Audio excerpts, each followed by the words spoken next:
RMN Drama presents Kini ang akong suliran.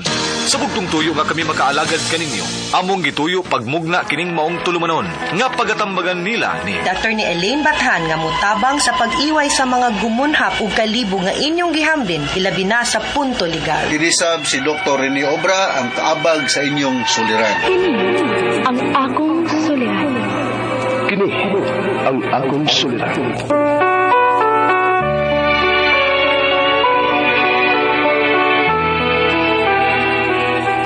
Sa atong pagkaymugso ng kalibutan, gikalawaan at ang daan sa atong suliran. Ang suliran mo'y kabahin sa itong inadlang panginabuhian. Aba na doon ay suliran nga dili mo mapasan nga ikaw ra. Nagkinahanglan kag katabang aron sa pagsulbad ni ini. Nagkinahanglan kag kahayag na mo'y mulamdag sa imong unahuna. Ug tungod ni ini, natawag kini nga atong tulumanon nga naguluhan. Kini ang akong suliran. Kini ang akong suliran. Mga minugbong duwa nga matapos lang sa usa ka hugna. Mga kinutlog gikan sa mga suwat sa mga minahal namong tigpaminaw. Busa kung aduna kamoy suliran nga naggumon karon sa inyong galamhan. Suwata ka na og ipadala ning atong tulumanon. Kini ang akong suliran. Aron kabuhatan ka na og duwa sa kahanginan og pagatambagan sa mga bulawanang hunahuna. Kini ang akong suliran. Kini ang akong suliran. Sinumuat ni Teresa Tirul Soria, ubos sa direksyon ni Ingrid Miss Iver Tudaso. Dalit kaninyo sa RMN Drama.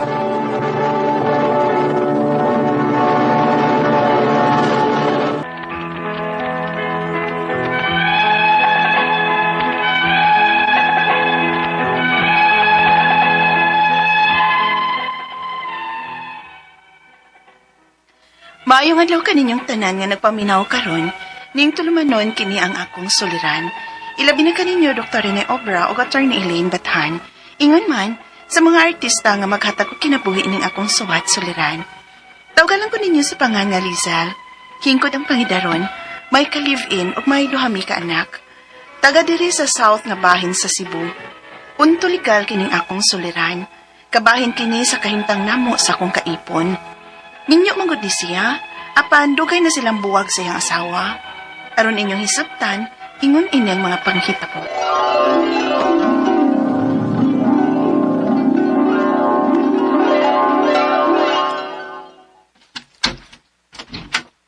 Oh, unsa man ka diha? Wawali ka mag-ilis.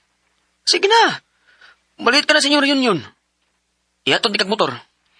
Ay, di na lang kumato man ni ay. Nga naman ah. Basta, nausab akong huna-huna. Uy, naunsa ka uy. Dagot ko sa sana ko ka-classmate eh. Naisgutan ko nila sa GC na mo para reunion ba? Nga, naminyo ko nuko pero dili pa kasado. Ha? Nakasiguro manggit ko na dagang mangutana na ako kung nganong wapat na makasal. Kanya nakakita ba sila sa akong Facebook nga may duhan ako ka mga anak. Kapoy tubag eh. Listen. Mani, kano someday na magpakasal? Huh?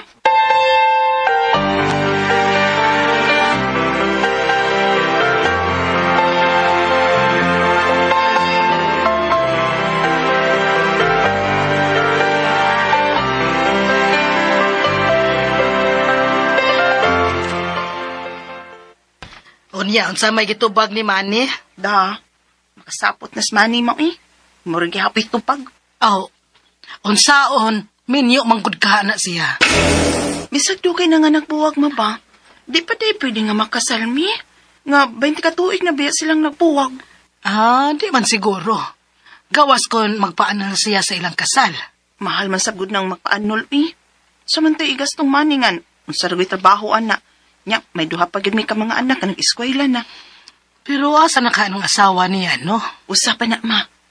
Bisan kung magpaanol pa sila ma, wa masab may mahibaw kung asa nang iyang asawa ron. Siya rosad guwa kay Baus Manny ni anak, kunain niyang asawa. Mama pa, dugay na gay silang buwag. Ganong manghilabot pa man siya kung hain na rong asawa niya may mutang. Di ay ba? Wa na din na sila hilabtan na di ay. Naamagyod sila mga kaila, ilang mga anak baron. Siya ro ugwa mahibaw ga inang ilang inahan. Og makasulti sa ilang amahan. Ma, dugay na sab nga namin niya uglain ang iyang asawa. Oy, Ug sa katapusan namong nahibawan, tuwa man kuno sa layo nga lugar nga namin yung iyang asawa. Wa man kuno din his probinsya. oh, nyaw sao masabdi ay nila pagpaanol anak nga uam sa di ay mo mahibaw kung asa ang iyang asawa. Kaya nga naman di ay, makinahanglan pa dahil siyang asawa. Hala, natural, oy. Kay sila mo ay magsabot nga magpaanol sila. Kay magpinirmahay, good na sila. Unsa?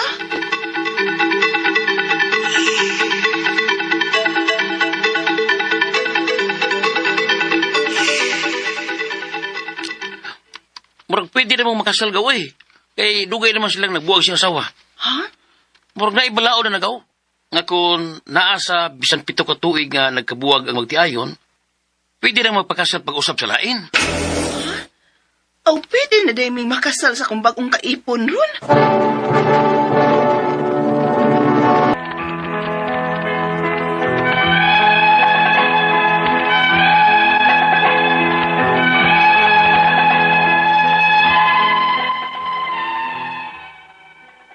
Sobra na sa 20 ka tuig nga nagkabuwag ang akong kaipon ug ang iyang asawa. Naminyo na sab kini uglain ug wa na may mahibaw kon asa ni karon kay sa layo na kini nagminyo. Bali, may tagsa-tagsa na gid unta sila ka pamilya. Maong sa among bahin, ganahan na gid unta ming magpakasal. Kay ron dili na kumurag perming hukman sa mga tao nga dili ni kasado. Ug usa pa, mga relihiyoso ang among pamilya. Ilapin na ang akong papa. Unya, Nagkasawop ng akong mga adlaw, Lisel. Ug sa tanan nakong mga anak, ikaw na lang ang wa magkasal. pa, Dili ko gusto nga sa akong pagbiya, iyon ana paghihapon ang inyong kahimtang ni Bani. Nagpuyo-puyo nga way kasal. Dako ka lang sa Ginoo. Ug naapagyoy mo'y mga anak, way bendisyon ang inyong pagpuyo. unsaon malagi na mo anak pa, uy. Nga kasal pa manas mani siyang asawa sa una. Mauna diha. Kay sa kadaghang lalaki sa kalibutan, kung ngano sa minyo pamangyod ka. Papa, sad, uy. Hangtod ba day karon pa? Papagid ka magkadawat ni Manny. May mahimo pabagod ko, hanaan naman. May mga anak naman gani mo. Pero dili unta ka magkaproblema og sama ni Ana kung sa usa ka ulitaw ka nakiglambikit. Pa,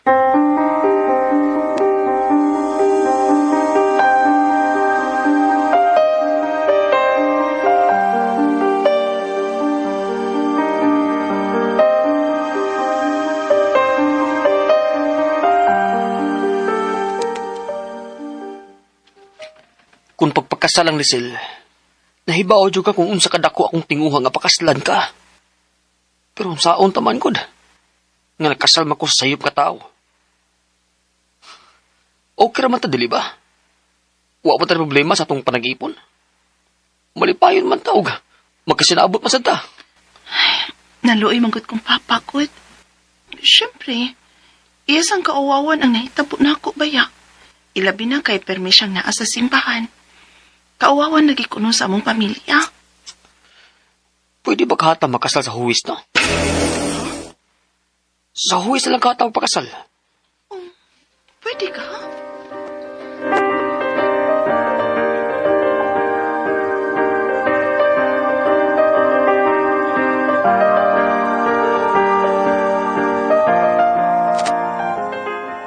Oh, pwede ka nag-uy. Ay, gusto na ito. Sa huwis mo pakasal o baka sa mayor? Ha? Pwede sa mayor gaw? Pwede mo kasal ang mayor, God. Sa mayor na lang gaw. Kay, atong hayuon ba? Gayo o di na tumutaran?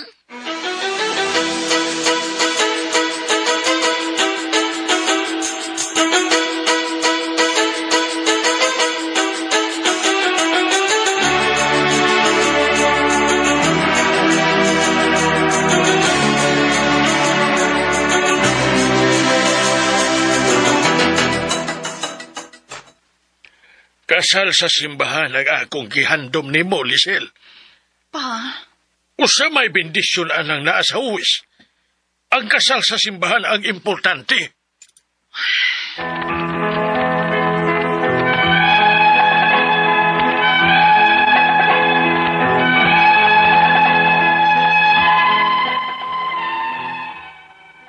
Naglibog na jud mi kun saon nga makasal na mi sa akong kaipon karon. Kay mo'y gusto sa kumaha kinikanan nga makasal na mi. Ang ako mga pangutana mo kining musunod. Unang pangutana, 20 ka tuig na kapin nga nagbuwag ang akong kaipon ug ang iyang asawa.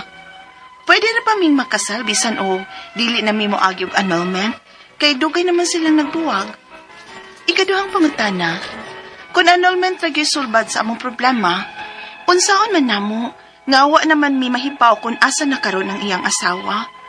Pwede ra ba og dili ka pirma ang iyang asawa sa annulment? Ikatulong pangutana, pwede ra pa ming makasal sa huwis o sa mayor? Bisan og wa pa manol ang akong kaipon? Pwede ra ba nga mahangyo ang huwis o ang mayor, ana? Ikaupat og katapusan, gusto na gid sa ako mga ginikanan nga makasal ko sa akong kaipon karon. Kay doon na naman gud may duha ka anak. Unsa may among buhaton aron mahimong legal na gyud ang among panagtipon. Palihog, tabang ug tambagi ko, kini ang akong suliran, Lizelle. Maayong adlaw mga suking tigpaminaw kini si Attorney Elaine Bathan og ako today, it's my voice, the voice of Attorney Elaine Bathan, ang inyong mapaminaw karong adlaw tungod abogada man ko, usa ko ka abogada, ako'y mutubag sa mga pangutanag, mga problema kabahin sa punto legal, any legal problems, any legal concern, Attorney Elaine to the rescue guys, ako'y mutubag ana, pero o mga medical gani na kay juris doktor man ko, inig on board ni Dr. Rene Obra, matubag po ng inyong mga pangutana. Usahay gud magliso naging abot ni Doc Obra kay kanang puro may busy ba. So, usahay. Hopefully no, we'll have find time nga mag-abot mi diri stasyon. But right now, ako lang sa kay punto legal man po ni atong pagahisgutan karong adlaw. And sa tanang mga ganahan mo padas ilahang suwat, pwede ninyo ipada sa suliran_612@yahoo.com or sa ato ang Facebook account nga kini ang Akong Suliran Official Writers Page. Pwede sad atong ipadala or inyong ipadala sa 3rd floor Jose R. Martinez Building, Osmeña Boulevard, Cebu City. Lain-lain, klase-klaseng pamaagi kung unsaon ninyo pagpadala ang inyong mga suwat, inyong mga suliran diri namo. Ang importante, kompleto ang mga hinungdan, sinugdanan ang inyong mga pangutana o mga problema. Ay namo pag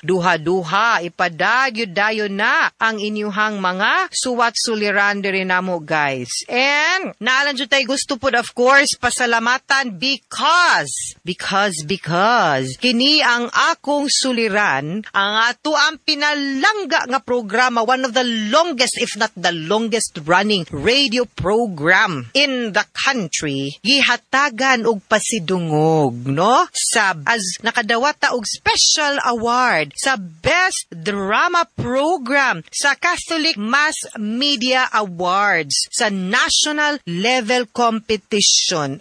Diin gikan ang mga entries ha, Luzon, Visayas, Mindanao. Nadawat ni nato no dito pagka November 19, pero my gosh, salamat kaayo no for the special award as Best Drama Program no. Dili should lahi ba gining ato ang programa guys no, dili gud ni sayon di mo pwedeng sayon so thank you so much sa tanan, of course with Dr. Rene Obra, kang Dr. Randolph Libres pa no, ang ako ang partner ato sa una, and of course ang ako ay taong gipulihan pero di gyud malabuan, Doktora Lourdes Libres Rosaroso no. Tita Lourdes, I know you are smiling dinha sa langit ug sa kahitasan kay karon buhi gihapon ang imuhang programa tungod gyud pud ni sa ato ang mga sukintig paminaw, tungod ni ninyo guys nga mahatagan mi og kadasig og inspirasyon nga paninduton pa ang mga drama nga inyong mapaminaw, kaning mga relatable nga mga panghitabo no, true to life nga nahitabo sa ato ang mga kinabuhi ug ang mga tambag, mga pagtulunan nga makaparealize nato nga kaya gyud nato ang ato ang mga suliran og mga problema. Suwiko Nunez Raymond, salamat kaayo. Nanay Karen Sotel Manayon. Salamat. Cecil Semense,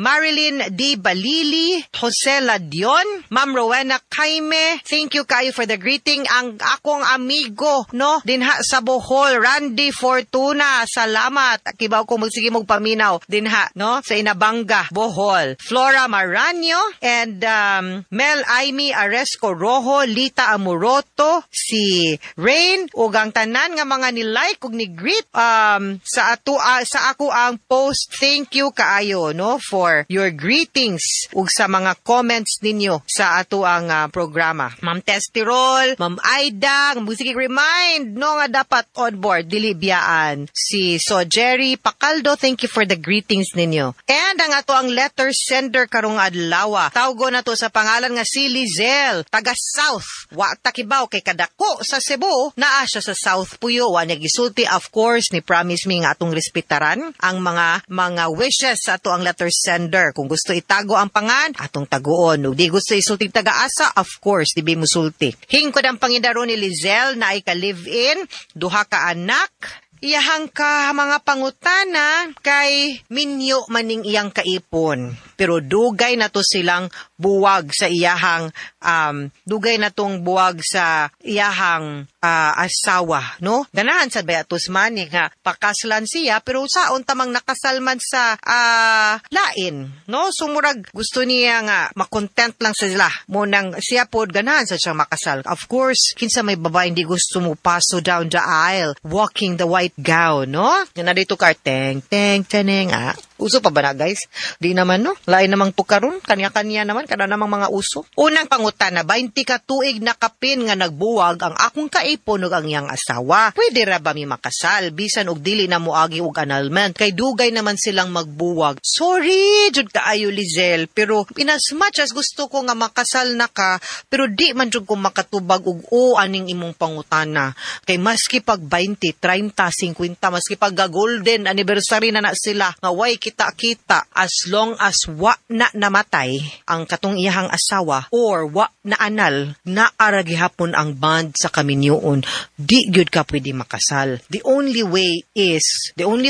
legal way is magpaanal gyud ni si Manny kani imong kaipon. Ikaduhang pangutana, kung annulment ra gyud sulbad sa among problema, that is correct. Unsaon man namo nga wa man mi mahibaw kung asa na karon ang iyang asawa. Pwede ra bagud nga dili ka pirmang iyang asawa sa annulment, pwede gyud kaayo, no? Ang ato lang last nga nahibaw-an nga address ang ato ang gamiton para mapadalhan siyag summons. Unya, total klaro man imong address ug di siya muto nga na may ways nga mapahibaw sa korte, no? Kung di man gani personal nga madawat, usahay pwede man na publication and the like nga mudim ang korte nga okay na ni tablaranis na pahibaw ka, makapadayon na ang kaso. So I hope nga sugdan na ninyo kay ug di gud pud ni nato sugdan, di sa gyud ni mahuman ang kaning iyang kasal, no? Di gud pud maanal. Katulong pangutana, pwede ra ba mi makasal sa huwes or mayor bisan ug wa pa mi maanal sa akong kaipon? Pwede ra ba mahangyo ang huwis or mauyor ana na day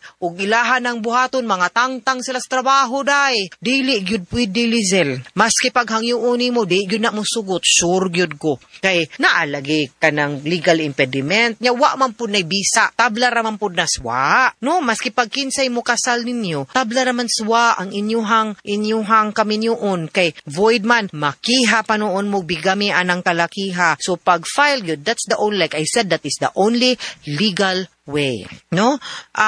Appeal pwede man na karon gani ligo na kayo na nga maanal mo kay wa na gyud hidungog, no? Mo na gyud ni now is the right time to file annulment. Ikaupat ug katapusang pangutana, gusto na gyud sa akong mga ginikanan nga makasal ko sa akong kaipon karon kay duna namang gud may duha ka anak. Unsa may among buhaton aron ma legal na gyud ning among panag-ipon, no? As to the child, I hope i-acknowledge na sa papa, no, nga nipirma sa likod nga portion sa birth certificate. Bakit? Ang kaning inyong panag-ipon para mahimong legal. Kay but karon gani illegal gani ning inyong pag-ipon kay minyo mang laki, di ba? Pwede mag-ipon ang laki. Kibaw ko masigi abandonar na pero mauman. But you need to file for annulment, declaration of nullity of marriage. I think sakto og igna naging sakto og igong basihan para mapaanal ang inyo ang kasal aning mani no sa iyang asawa tungod sa kataud-taud naman sila nga wa nagyud nagka makita or hibaw ig-asa na. Pero like I said, that is the only way. Sugdi lang na may mga abogado din ha sa South, sa Cebu nga dili pag yun na daghang mga kaso din ha ug daket, so pwede gyud kaayo na ninyo ma-file no na may mga muhiring din ha sa Toledo, RTC, I think naapod sa Oslo no, so up to you gyud ug asa dapitan ninyo i-file ang annulment. I-file na ninyo kung asa mo nagpuyo, okay? So duol mo abogado para matabangan mo. Mga suking tigpaminaw, hinaut unta nga naamoy nakutlo na pagtulunan karong adlaw. Kini si Attorney Elaine Bathan, daghan kayong salamat sa inyong pagpaminaw sa atong tulumanon hangtod sa sunod nga sugilanon dinhi gapon sa tuang programa. Kini ang akong suliran gikan sa RMN Production Center, Radyo Mo Nationwide. Tatak RMN, daghang salamat og maayong adlaw.